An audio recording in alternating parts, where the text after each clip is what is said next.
Good evening friends.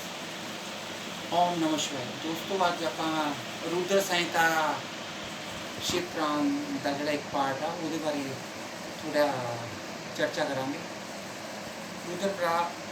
Rudra संहिता सृष्टिखंड। व्यास जी कहते हैं एक समय की बात है, निशिरमना में निवास करने वाले शौनक जी ने ऋषियों ने सूची से पूछा, है सूची, हमने सुना है कि भगवान शिव बहुत प्रसन्न हो जाते हैं और महान दयालु हैं, इसलिए वे अपने भक्तों के सारे कष्ट नहीं देख सकते। ब्रह्मा विष्णु महेश ये तीनों जो हैं शिव के अंश से उत्पन्न हुए हैं। उनके प्रगटे की कथा तथा उन्हें विशेष चित्रों का इसमें वर्णन किया गया। प्रभु आप उमा के आविर्भाव तथा विवाह की भी कथा कहें, उनके गृहस्थ के शिव जी के बारे में और उनके विवाह के बारे में और अन्य लीलाओं के बारे में इसमें बताया जाएगा। उसी प्रकार नारद जी ने शिव रूपी भगवान विष्णु से प्रेरित होकर अपने पिता ब्रह्म जी से भी ये क्वेश्चन पूछा था, और यही क्वेश्चन हम पूछते हैं गृहस्थ धर्म बारे और उनके विवाह के बारे में। नारदमों की कथा इसमें पहले आएगी। पहले एक वो समय की बात है, हिमालय में जो एक गुफा है उसमें नारद जी के मन में आया कि यहाँ पे तपस्या की जाए। तो वो वहाँ पे तपस्या करते हैं। तो उनकी तपस्या जो बड़ी लंबी देर तक चल रही थी, उसको देख के इंद्र जो थोड़े गुस्से में आ गए, वो उनकी तपस्या भंग करना चाहते थे। इंद्र ने इसके लिए उसकी तपस्या उनकी नारद की भंग करने के लिए वहाँ पे जो है कामदेव को भेज दिया।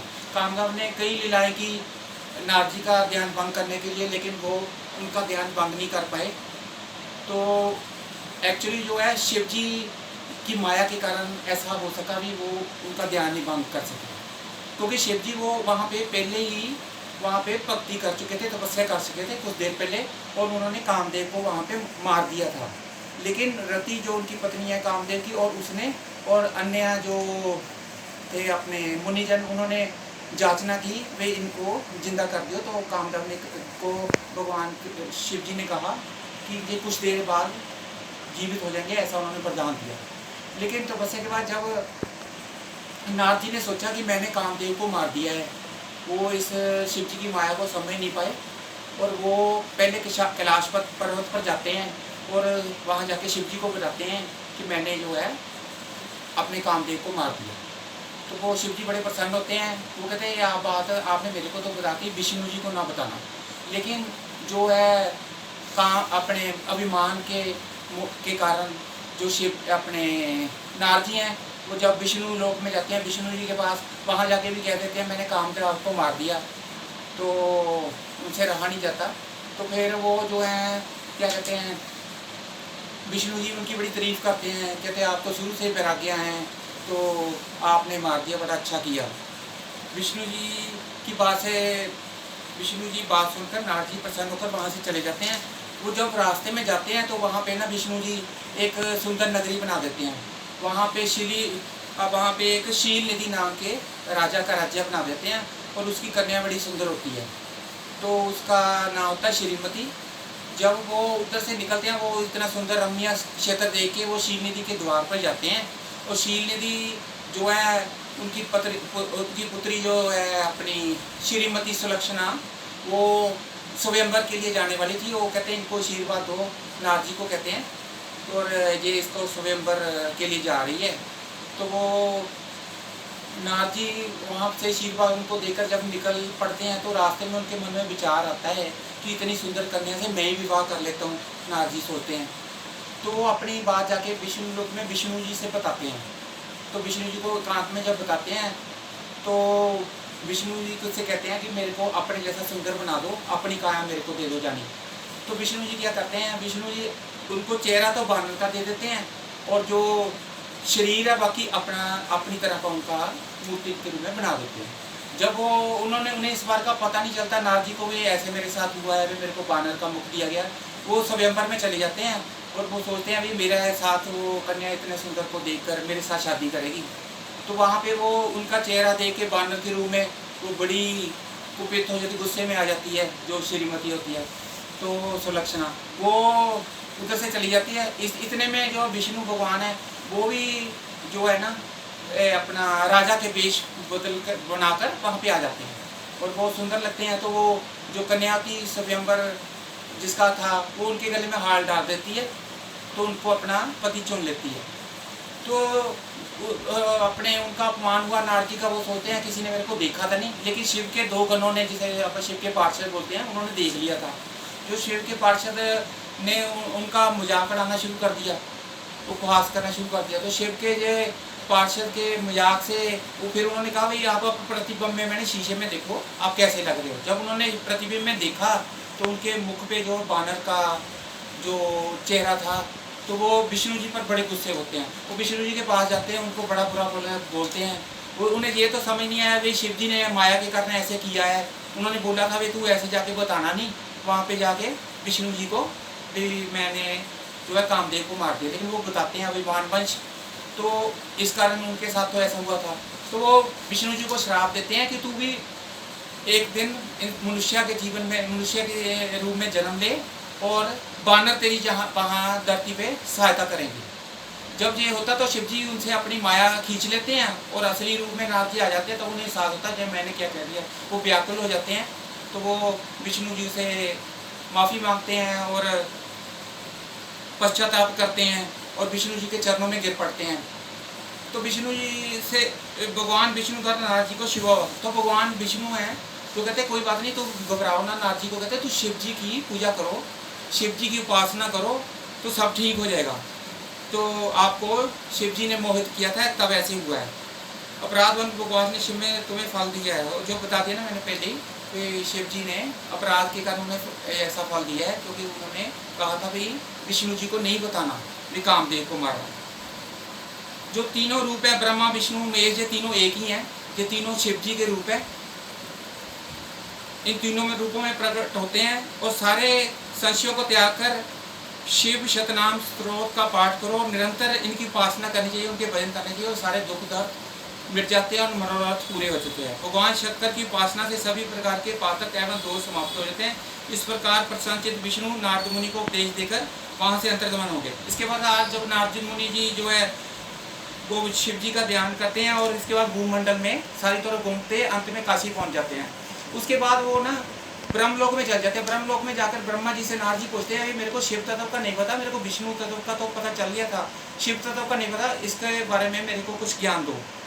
तो इनकी पूजा विधि वगैरह बताओ, तो इनके गृहस्थ के बारे में, इनके बच्चों के बारे में मुझे बताओ। शिव तत्व का ज्ञान मुझे अभी नहीं है। कहते इसका दो, ब्रह्मा जी से कहते हैं।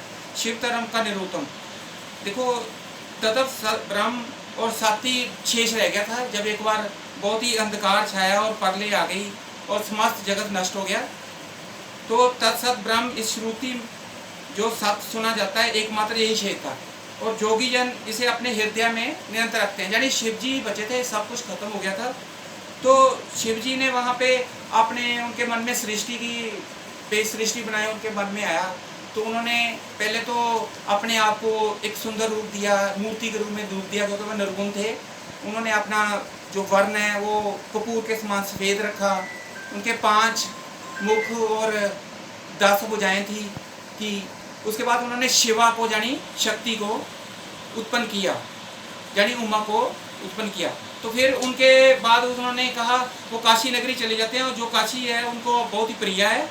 उन साधुवंत ब्राह्मण ने शक्ति के से शिवलोक नामक क्षेत्र का, शिवलोक का नाम के क्षेत्र का काशी में निर्माण करते हैं। वहाँ काशी की पवित्र नगरी है, वहाँ पे हमें पता ही है, वहाँ पे जो है शिव परमानंद स्वरूप रहते हैं और मनोरम क्षेत्र काशीपुरी नित्य निवास करते हैं, वहाँ निवास करते हैं। वो कोई भी बात हो, कहीं भी मुश्किल से मुश्किल समय वो वहाँ से नहीं जाते, सनिंदा से मुक्त वहाँ से वो नहीं होते। अविमुक्त क्षेत्र भी कहते हैं, इसे आनंदवन भी कहते हैं काशी को, वो काशी में रहते हैं। तो वो एक बार आनंदवन में उनके मन में आया भी शिव और शिव के मन में आया भी अब इस सृष्टि को बढ़ाना चाहिए। वो शिवा से बात करते हैं कि हमें सृष्टि रचनी चाहिए। तो इसके लिए पहले वो अपने बाम जो है बाम अंग से 10वें अंग से पहले उसमें विष्णु जी को उत्पन्न करते हैं। तो विष्णु जी फिर काफ़ी देर तक पूजा वगैरह करते हैं, तपस्या करते हैं। जब वो फिर विष्णु जी तपस्या एक बार कर रहे होते हैं, तो वो इतनी तपस्या करते हैं कि जलधाराएं निकलने लगती हैं विष्णु के अंगों से। तो विष्णु ने दीर्घ काल तक तपस्या की थी। तो विष्णु का रंग जो था वो आपको पता ही है, श्याम था, और उनके पीताम्बर, रेशम पीताम्बर शोभा दे रहे थे उनके, ठीक है। फिर उसके बाद उन्होंने जो है ब्रह्मा का प्रादुर्भाव, उसके बाद उन्होंने ब्रह्मा जी को पैदा करने के लिए अपने दाहिने अंगों का इस्तेमाल किया। उन्होंने पहले जो है, जो जब समुद्र में थे विष्णु जी, उनके एक कमल जहाँ पड़ा था उत्पन्न किया पानी में, तो उसके बीच में उन्होंने जो है दाहिने अंग से कमल जी को कमल से अपने ब्रह्मा जी को उत्पन्न करके उसमें बिठा दिया। तो इस प्रकार उनकी ये लीला थी शिव जी की। तो इस प्रकार हिरण्यगर्भ का जन्म हुआ, यानी 4 मुख वाले शरीर की कांति जिनकी लाल थी, ब्रह्मा जी का जन्म इस प्रकार हुआ। तो भगवान की इच्छा से परम मंगलमयी तथा उत्तम आकाशवाणी प्रकट हुई भी, आप तपस्या करो। ब्रह्मा जी के लिए आकाशवाणी हुई, तो उन्होंने तपस्या वगैरह की। तो इसके बाद तदंतर श्रेष्ठता लेकर दोनों में विवाद हो गया। दोनों विष्णु और ब्रह्मा से विवाद हो जाता है, मैं श्रेष्ठ हूँ, ब्रह्मा जी कहते, विष्णु जी कहते मैं। तो इस बीच जो है लिंग के रूप में, ज्योतिर्मय लिंग के रूप में भगवान बीच में आ जाते हैं। दोनों के सामने एक लिंग के रूप में प्रकट होते हैं, और मैं और विष्णु दोनों ज्योतिर्मय शिव को बार बार प्रणाम करने लगते हैं। और हे महाप्रभु, हम आपके स्वरूप को नहीं जानते। वो कहते हैं जी तुम्हारे स्वरूप नहीं जानते, जो शिवलिंग है उसको कहते हैं कि आप जो है हमारा नमस्कार स्वीकार करो, शीघ्र से शीघ्र अपना स्वरूप दिखाएं। जो ओम ऐसे शब्द रूप नाम प्रकट है, जो स्पष्ट रूप से सुनाई दे रहा था उस समय, उस परब्रह्म प्रात्मा शिव वाचक एक परब्रह्म है। परब्रह्म एक अक्षर द्वारा ही जाना जाता है, यानी ओम द्वारा ही शिव जी को जाना जाता है। इस बीच विश्वपालक भगवान विष्णु ने मेरे साथ एक और भी अद्भुत और सुंदर रूप को देखा। जो विष्णु थे अपने शिव जी थे, उनके 5 मुख थे और 10 भुजाएं थी, और बहुत ही सुंदर, जैसे मैंने कहा उनका सफेद कलर था। तो ये श्री हरि कृतार्थ हो गए उनको देखकर, साथ में ब्रह्मा जी भी कृतार्थ हो गए, और उनके जो है ओम नमः शिवाय ऐसे ततमसि तुई आप ही हो, अपने विष्णु जी शंकर जी को कहने लगे और उनकी स्तुति करने लगे।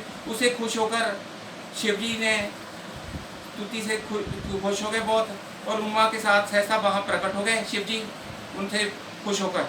तो उन्होंने प्रसन्न होकर उन्हें पूजा किस प्रकार की जाए, विष्णु जी उसे पूछते हुए कि पूजा थोड़ी किस तरह करनी चाहिए, तुसी किस तरह प्रसन्न होते हैं। तो फिर शिव जी कहते हैं मैं लिंग रूप ਦੇ ਵਿੱਚ ਜੇ ਤੁਸੀਂ ਮੇਰੀ ਪੂਜਾ ਕਰੋ, यानी जो शिव लिंग कहते हैं ਉਹਦੇ 'ਚ पूजा करोगे मैं ज़्यादा खुश होना है, तो ਤੁਸੀਂ ਮੈਨੂੰ ਤੇ अनेक प्रकार के फल देना, जो भी ਤੁਹਾਡੇ पाप है सारे माफ़ कर देना। तो ਤੁਸੀਂ मेरी लिंग रूप ਦੇ ਵਿੱਚ पूजा करो, ये ਦੱਸਦੇ ਆ। पार्थिव मूर्ति बना के जहाँ पूजा करो, जहाँ लिंग रूप से पूजा करना, ऐसा करने से आपको सुख प्राप्त होगा। उसके बाद आता है त्रिदेव के एक तब का प्रजा, ब्राह्मण आप मेरी आज्ञा का पालन करते हो, जगत की सृष्टि कीजिए, और हे विष्णु। उसके बाद वो कहते हैं भाई आप चराचर जगत का पालन कीजिए। आगे भगवान शिव कहते हैं कि जो मेरे में और ब्रह्मा विष्णु में कोई या रुद्र में कोई फर्क नहीं है, हम तीनों एक ही हैं। इनकी जो आलोचना करेगा या इनको माड़ा कहेगा विष्णु जी को, तो वो नरक में जाएगा। तो इसलिए उनकी हमें निंदा नहीं करनी, विष्णु ब्रह्मा की। और उनकी जो विष्णु जी की पूजा करेगा, जैसे कृष्ण है, राम, उनकी हम पूजा करेंगे, वो भी भगवान शिव की पूजा है। एक बात यहाँ से स्पष्ट है कि सारे भगवान एक ही हैं, तो वो उनके नाम अलग अलग हो सकते हैं, अलग अलग काल में वो अलग अलग रूप में से आए हो सकते हैं, लेकिन भगवान एक ही है। वो अपने रूप बदल बदल के आते हैं। यहाँ पे भगवान शिव ने खुद कहा है कि हम सब एक ही हैं, और जो उनकी निंदा करेगा तो उसको नरक में भी नहीं जगह मिलेगी। तो इसलिए भगवान में अलग अलग नहीं हमने देखना, सब भगवान एक ही हैं। और हृदय में विष्णु, विष्णु के हृदय में मैं हूँ। वो कहते हैं जो विष्णु है उनके हृदय में मैं हूँ, और मेरे हृदय में विष्णु है, और रुद्र के हृदय में भी शिव पूर्ण अवतार के रूप में है। ये विष्णु आपकी शरण में आ गया, वह निश्चय मेरी शरण में है। जो विष्णु को कहते हैं शिव जी, जो तुम्हारी शरण में आ गया, समझ लो मेरी शरण में आ गया। वह निश्चय भव्य वत्सल भगवान शंभु शीघ्र ही वहाँ अंतर्धान हो जाते हैं। उसके बाद वो अंतर्ध्यान हो जाते हैं। तभी से लोक में लिंग पूजा यानी शिवलिंग की पूजा का विधान चल रहा है। लिंग में प्रतिष्ठित भगवान शिव भोग और मोक्ष देने वाले हैं, और शिवलिंग की वेदी महादेवी का स्वरूप है, और लिंग साक्षात महेश्वर है। जो लिंग होता है, शिवलिंग होता है, वो भगवान शिव ही होते हैं। इसमें संपूर्ण जगत स्थित है। आगे के अध्याय में आपको बताया जाएगा पग प्रकार की सिद्धि कैसे होती है, रोग, दुख, शोक, उदय, कुटिलता, विषता, अन्य जो भी कष्ट उपस्थित होता है, कुल कल्याणकारी शिव अवश्य नष्ट कर देते हैं। ये अगले अध्याय में बताया जाएगा। और अतः भगवान सदाशिव प्रसन्नता के लिए सदैव वर्ण श्रम रहित कर्म करते रहना चाहिए। बिना ज्ञान प्राप्त किए ही प्रतिमा का हमें, प्रतिमा जो भगवान की प्रतिमा है, मूर्ति है, उसका पूजन करते रहना चाहिए। जो इसका कहता है वे शरीर में पाप, जब तक शरीर में पाप रहता है तब तक सिद्धि प्राप्त नहीं होती। फिर पापों से हमें दूर रहना चाहिए। तो भक्ति का मूल सत्कर्म अपने इष्ट देव आदि का पूजन है, तो हमें मूर्ति पूजा करनी चाहिए। पाप से दूर हो जाने पर उन सबका सफल हो जाता है। जो पाप जो हम करते हैं हमें नहीं करने चाहते, जब हम उनसे दूर हो जाते हैं तो हम जीवन में सफल हो जाते हैं। पंच देवापासना, उसके बाद कहते हैं वो गृहस्थ आश्रम को, जो गृहस्थ में रहते हैं वहाँ पे प्रेम पूर्वक उन्हें 5 देवताओं की पूजा करनी चाहिए। वो 5 देवता कौन से हैं? शिव हैं, विष्णु हैं, अग्नि, अपने सूर्य हैं, देवी माँ है, उसके अलावा जो हैं शिव खुद हैं, गणेश जी हैं। उनमें भी सर्वश्रेष्ठ भगवान सदाशिव है, उनकी पूजा करनी है पांचों की। और भगवान सदाशिव की गृहस्थ में पूजा करनी चाहिए। एकमात्र सदाशिव की मूल है, मूल जो है शिव ही है, बाकी इनके रूप ही हैं। सवा शिव के पूजन से ही सब देवताओं का पूजन, इनके शिव जी के पूजन से समझ लो सारे देवताओं की पूजन हो जाती है और वो प्रसन्न हो जाते हैं। आगे के अध्यायों में दिनचर्या वर्णन शास्त्रीय विधि से किया तथा शिव पूजन विधि का विस्तार से बताया जाएगा। इसके अनंतर ब्रह्म की सृष्टि सृजन का विस्तार भी वर्णन होगा। इस प्रकार ये रुद्र संहिता का सृष्टि खंड पूर्ण हुआ। ये खंड पूरा हो गया है और रुद्र संहिता सती खंड हम कल करेंगे।